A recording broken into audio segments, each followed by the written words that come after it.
ng nasusunog na bahay. Bakit sa konfirmasyon ng BFP6, ayon sa ilang nasunugan sa bahay o ng mga namatay na simula ng apoy. Mabilis daw na pumalak ang apoy dahil sa malakas na hangin. Ayon sa ilang nasunugan, kaya depensa sa baba ang kanilang mga gamit. Mabilis na lang sinawasan ng mga ito na magising at nakita ang malaking apoy sa paligid. Pansamantala ngayong nananatili sa Baluarte Elementary School ang mga biktima na humihingi ng tulong pinensa ang mga pagkain at mga gamit sa bahay. Natuloy pang inaalam ng BFP kung anong dating ng sunog na nasiwad ng mahigit 6 million pesos na danyos.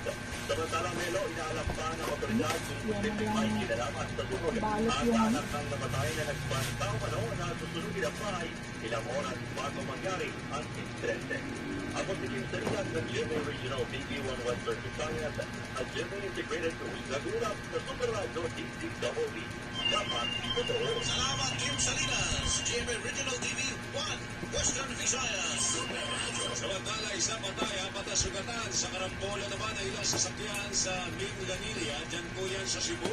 Wala ko si GMA Integrated News. Magulat po si Nino Sereno ng GMA Regional TV Balitang Pista.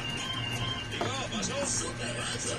Sana gumagana. Yung isang forward truck na may karga ng mga manok ang pumararo sa dalawang ito isang kotse sa SUV. In fairness, ang lakas.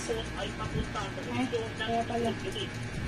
Itipigan Ang po ng level lang. Mindanilla Police at Traffic Command ang truck na minamaneho ni Joel Pedrida ay galing sa bayan ng Alcoy at patungo sana sa bayan ng Compostela upang mag-deliver ng mga manok.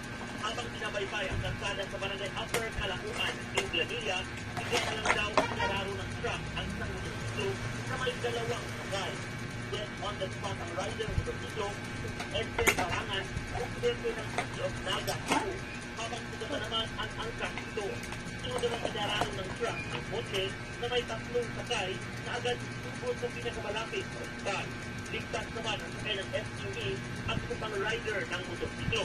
Ayon sa masaksi, mabilis ang takbo ng truck bago ang aksidente. Subalit isip ng driver, papagal ang kanyang pagpapatakbo at ang dahilan ng aksidente ay umano'y umalyang na brake.